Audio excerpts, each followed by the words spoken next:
আসসালামু আলাইকুম। সবাই কেমন আছেন? আমি আলহামদুলিল্লাহ ভালো আছি।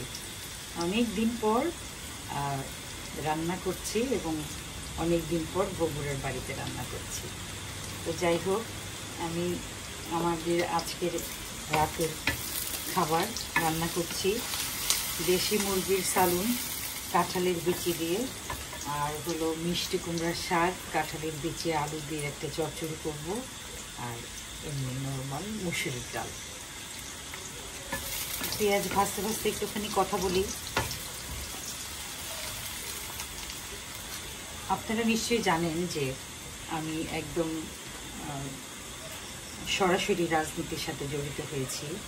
আমি সিরাজগঞ্জ 1 আসনের মনোনয়ন প্রার্থী। 18 সালে আমি নির্বাচন করেছিলাম, তো তখন তো আসলে নির্বাচন হয়ই নাই, দিনের ভোট রাতে হয়ে গিয়েছে। তো এইবার আসলে সত্যিকার অর্থে যেটা নির্বাচনের জন্য যে কাজ, সেই কাজ আমি শুরু করেছি। তো যেটা হয় আর কি, যে কিছু লোক থাকে না যে যারা সবসময় কথা বলতে থাকে, যাদের অভ্যাসটাই এরকম, দরকার থাকুক আর না থাকুক তারা অনেক কথা বলে। তো তাদের কথা যে আমি কেন রান্না করব, রান্নার ভিডিও কেন করব, আমার কথা হলো কেন করব না। আমি গান গাই দেখে কি রান্না করিনি কখনো? আমাদের মনে করেন যে একজন মহিলা শিক্ষিত, উচ্চ শিক্ষিত, অনেক দায়িত্ববান, আমি যদি সর্বোচ্চ পর্যায়ে ধরি যে একজন প্রধানমন্ত্রী অথবা একজন পাইলট যিনি প্লেন চালান, উনি তো অনেক শক্তিশালী, অনেক শিক্ষিত, উনি কি কখনো শখ করে রান্না করেন না? অথবা একজন ডাক্তার, ওনার কি শখ থাকতে পারে না যে বড়শি দিয়ে মাছ ধরার? অথবা একজন দেশ চালক যিনি, তার কি শখ থাকতে পারে না যে ছবি আঁকার? একটা মানুষের মধ্যে মাল্টি ট্যালেন্ট অথবা নানান রকম শখ এটা থাকতেই পারে। এটা নিয়ে কথা বলার কি আছে? আমি বুঝতেই পারি না। আমার যে কাজটা, সেই কাজটা অবহেলা করে অন্য কাজে মনোযোগ দেই, সেখানে কেউ বলতে পারে যে এই অন্য কাজ করার চেয়ে আসল কাজে মনোযোগ দিতে। কিন্তু যদি আমার আসল কাজটা আমি ঠিকঠাক মতো করছি, আমি তো কখনো গান গাইতে গিয়ে কখনো অবহেলা করি নাই। তো সেই ক্ষেত্রে আমি যদি আমার রান্না, যেটা আমি খুবই শখ করে রান্না করি, আমার খুব প্রিয় কাজ রান্না, আমার প্যাশন, আমি রান্নাটাকে খুবই পবিত্র একটা কাজ মনে করি এবং সেই রান্নার দায়িত্ব হিসেবেও পালন করি। এবং রান্না রোজ রান্না করে। কেউ যদি আমাকে এমনি বলে যে ভাই আমাকে একটুখানি রান্না করে দাও, আমি খাবো না, আমি শুধু রান্না করে দিব, আমি সেটাতেও খুশি। আমি এত পছন্দ করি রান্না করতে। তো যাই হোক, আমি জানি যে মানুষ এই যে পিছে কথা বলা, এটা বাংলাদেশের মানুষের খুব একটা অভ্যাস হয়ে গেছে। এগুলো আসলে আমলে নিতে চাই না, তারপরেও আমি বললাম। মাঝে মধ্যে একটুখানি খারাপ লাগে যে মানুষ এত কথা কেন বলে, বেহিসাবি কথা কেন বলবে তারা। অথচ সারা পৃথিবী, এই যে পরপর 3টা দেশে ঘুরে আসলাম, ফ্রাঙ্কফুর্ট, সুইজারল্যান্ড, লন্ডন, কত মানুষ যে আমার সামনে এসে বলল, আপা আপনার গান তো খুবই ভালো লাগে, আপনার রান্না যখন করেন তখন আপনি কথা বলেন, অনেক সাবজেক্ট তুলে আনেন, খুবই ভালো লাগে এই টেকনিকটা, যে রান্না করতে করতে আপনি অনেক ভালো ভালো কথা বলছেন। তো এই টেকনিকটা আপনার খুবই ভালো লাগে এবং উপস্থাপনটাও খুব ভালো লাগে। তো সবাই যেখানে প্রশংসা করছে, সেখানে কেন মানুষ, কিছু মানুষ এরকম এটাকে একটা নিন্দনীয় কাজ হিসেবে দেখবে। যারা বলে তারা কি তাদের মায়ের হাতের রান্না খায় না, তার স্ত্রীর হাতের রান্না খায় না? তো কেমন কথা। যাই হোক, আমি আর এগুলো নিয়ে কথা বাড়াচ্ছি না। আমি মশলা দিচ্ছি, খুব সাধারণ মশলা। মুরগির সালুন প্রত্যেক ঘরে ঘরে হয়। আমি গুঁড়া মরিচ দিচ্ছি, গুঁড়া হলুদ দিচ্ছি, নুন আমি আগে দিয়েছি, এখন দিচ্ছি এটা আদা বাটা,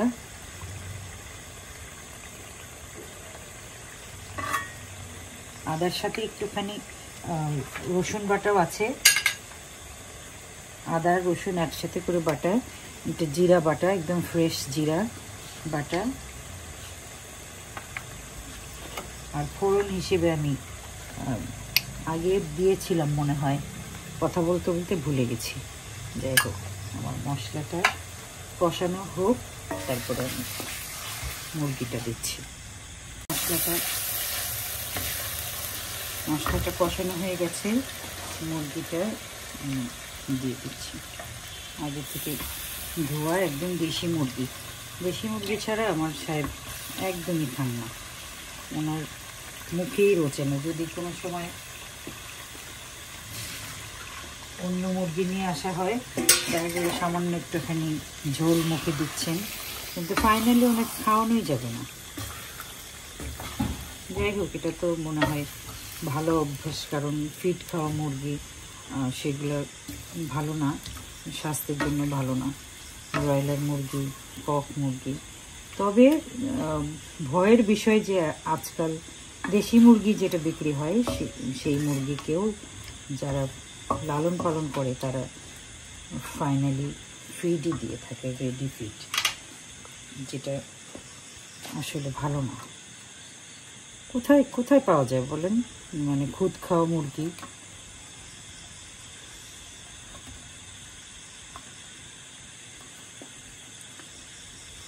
পেঁয়াজ দিলাম, কষানো হতে থাক, এই ফাঁকে আমি শাকটা মাখাবো। যদিও মিষ্টি কুমড়ার শাক বা যে কোনো শাক রাত্রে খেতে হয় না, শাক মানে মুরব্বীরা বলেন আর কি যে রাত্রে করে শাক খায় না, কিন্তু এত ফ্রেশ শাকটা আমাদের কাজীপুরের মেয়ে রোজিনা সে তার গাছ থেকে তুলে দিয়েছে, সেটা আমি আসলে খাওয়ার লোকটা সামলাতেই পারছি না। মশলা সামান্যই দিব, একটুখানি লবণ দিলাম, তেল দিলাম, যেহেতু এটা মানে চচ্চড়ির মতো বসাবো, একটুখানি আদা রসুন বাটা দিচ্ছি। ওই যে চিরাচরিত অভ্যাস একটুখানি বলা, আমি এটা হাতে মেখে নেব। আর এই শাক তো ছোট বাচ্চারা খাবে না, যার জন্য মরিচও দিব। আমার এখন এই মশলার বাটিতে গরম মশলা দেখে মনে পড়েছে যে মুরগির সালুনে আমি গরম মশলা দিই নাই, অসুবিধা নেই, এটা মেখে নিই, তারপরে আমি দিচ্ছি, মেখে নিচ্ছি। পেঁয়াজ দিচ্ছি, রসুন ছেঁচা আগে থেকে ছেঁচে রাখা হয়েছে সেটা দিচ্ছি, দিয়ে আবার মাখাচ্ছি।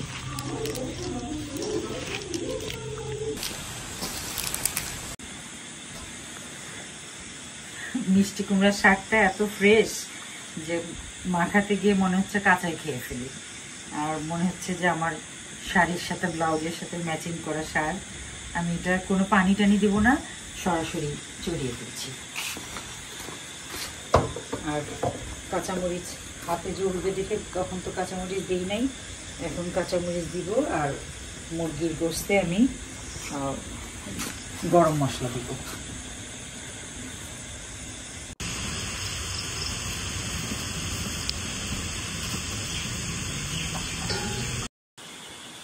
মানুষ সুখের পেছনে ছোটে, সারাক্ষণ সুখের পেছনে ছোটে, কিন্তু আমার মনে হয় নিজে বিশুদ্ধ থাকলে এবং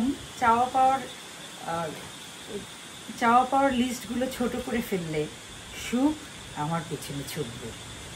এই যে দেখেন, আমি আমার মানে যে সারা পৃথিবীতে আমার কোনো বড় বড় চাওয়া পাওয়া ছিল না। একটা চাওয়া পাওয়া ছিল যে গ্রামে একটা বাড়ি থাকবে এবং সেই বাড়িটা গাছগাছালি ভর্তি থাকবে। মানে এই যে দেখেন, বাতাসের শব্দ নিশ্চয়ই আপনারা শুনছেন, এখন রাত, নিঝুম রাত, কোনো গাড়ির হর্ন নাই, অন্য কোনো আওয়াজ নাই, শুধু সুমধুর আজানের ধ্বনি ভেসে আসে একটার পর একটা। গ্রামের মধ্যে হলেও প্রায় ৬-৭টা আজান, ৬-৭টা মসজিদ থেকে নানান সুরে ভেসে আসে, কি সুমধুর সেই সুর। তো সেই অতটুকুতেই মানে এত নিজেকে সুখী মনে হয় যে এই যে বাতাসের সনসন ধ্বনি, ২-৪টা ফলান্তির গাছ, কিছু ফুল গাছ, এইটুকুতেই আমি অনেক সুখী। আমি মানে মনে করি যে আমি অবশ্যই মানে একদম প্রায় পরিপূর্ণ একজন সুখী মানুষ। আমি একটা জিনিস দেখাই, কি মনে হয় এই ফলগুলোকে নিশ্চয়ই আপনারা সবাই ইতিমধ্যে চেনেন, কারণ এটা বাজারে বিক্রি হয়, কিন্তু এটা আমার গাছে ধরেছে প্রায় 600 থেকে 700 ফল ধরেছে। প্যাশন ফ্রুট, ট্যাং ফল বলে এটা, মানে খুবই এটা আমি আমার এই ফলটা মানে যেগুলো একটু লাল লাল সেগুলো খুবই মানে সুমিষ্ট বলা যায়, একটু টক ফল, ট্যাং ফল, টক ফল। কিন্তু এটার যে সবুজটা, যদি এই সবুজটাতে আর রং ধরবে না, মানে একই গাছে 2 রকম ধরে, এই সবুজটাতে রং ধরবে না কিন্তু এই লালটাতে রং ধরবে। আমি একটুখানি আপনাদের সামনে একটু খেয়ে দেখাচ্ছি। আমার এই ফলগুলো যখন আবার এই যে বেশি পেকে যায় তখন এটা এরকম একটু ভিতর দিক থেকে টেনে টেনে যায়, কুচি কুচি হয়ে যায়। এটা আরও স্বাদ, এটার স্বাদটা আরও বেশি। আমি একটুখানি কেটে খেয়ে দেখাচ্ছি আপনাদের।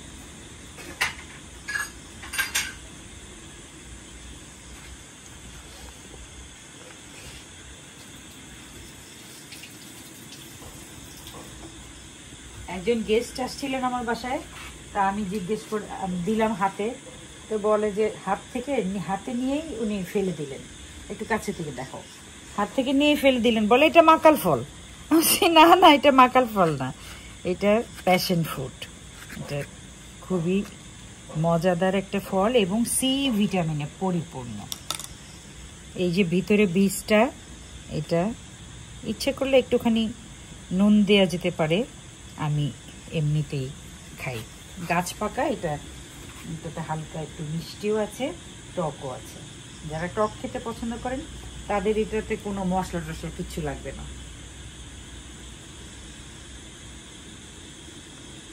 আলহামদুলিল্লাহ।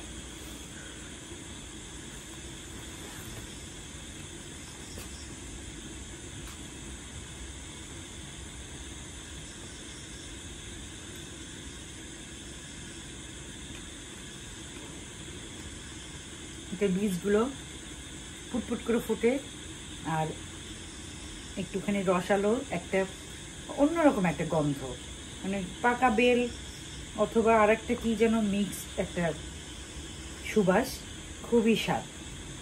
এটা না আমি কি করি, একসাথে তো এত ফল খাওয়া যায় না, এই কটা ফল খেতেই অনেক সময় লাগে। তখন এই ভেতর থেকে শ্বাসটা বের করে আমি ডিপ ফ্রিজে জমাই, ওটা দিয়ে গেস্ট আসলে শরবত করে দিই। এটার সাথে চিয়া সিড দিই, চিয়া সিডটা ভিজিয়ে মানে যখন ফুলে যায় তখন এটার সাথে একটুখানি ট্যাং বা একটুখানি চিনি মিশিয়ে তারপরে শরবত করে সেটা সার্ভ করি।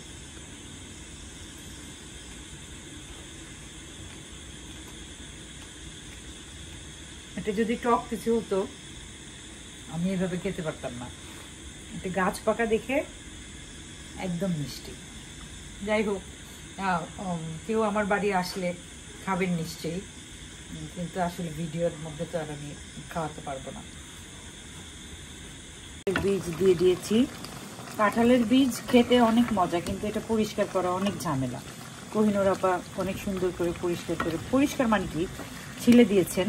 অনেকে একদম পুরা সাদা করে ফেলেন, আমি সাদা করি না, কারণ এই লাল খোসাটার মধ্যে সেলুলোজ থাকে, এটা আমাদের শরীরের জন্য অনেক উপকারী। এটা সহই খাই, মসুরের ডালে এই সেলুলোজ থাকে। আর আমি একটুখানি আস্ত রসুন দিয়েছি, এই যে 1টা 2টা একদম দেশি রসুন। এটা আমিও পছন্দ করি, আমার সাহেবও পছন্দ করে। গরম মশলা দিয়েছিলাম না, পরে দিলাম গরম মশলা। আর এখানে শাকটা হচ্ছে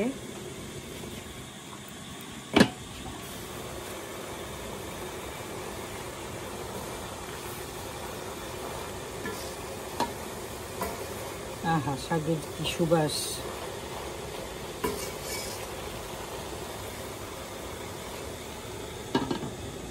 আমি মুরগির সালুনে একটুখানি গাছের তেজপাতা, দারচিনি, সবসময় বলার সময় আমি একটু গর্বিত হয়ে উঠি,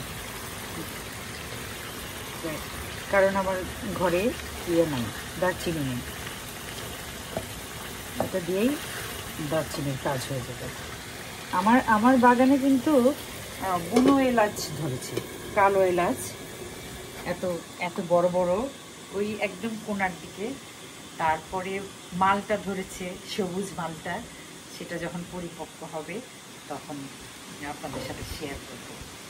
কি সুন্দর বাতাস, অদ্ভুত।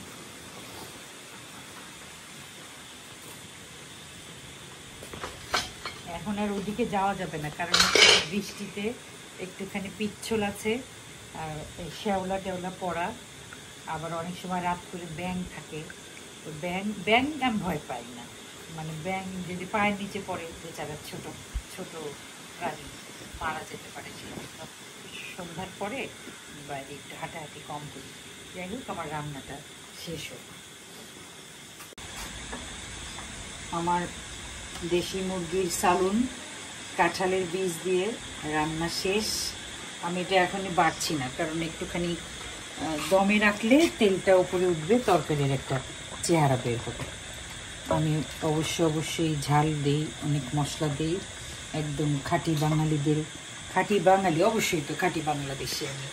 আমি কোনো মানে এর চেয়ে কম মশলা দিয়ে আমি রাঁধতে পারি না ভাই। আর এটা হলো মিষ্টি কুমড়ার শাক। আসলে মিষ্টি কুমড়ার শাক বলতেছি, মিষ্টি কুমড়ার শাক, কাঁঠালের বীজ, আলু, কিন্তু আসলে এটা মাখনের সালুন। মানে শাকটা এত মজা, মানে একদম শাকের কোনো আঁশ কিচ্ছু বোঝা যাচ্ছে না। এটা খুবই মজাদার একটা সালুন। যাদের গাছ আছে, একদম সদ্য পাড়া শাক এইভাবে রান্না করে খেতে পারেন। আমি আজকের মতো এখানেই বিদায় নিচ্ছি। সবাই ভালো থাকেন, আল্লাহ সবাইকে অনেক ভালো রাখুন। যে যেভাবে ভালো থাকতে চান, ঠিক সবার মনের আশা আল্লাহ পূরণ করুন। আমার জন্য দোয়া করবেন, আমার সাথে থাকবেন। আসসালামু আলাইকুম।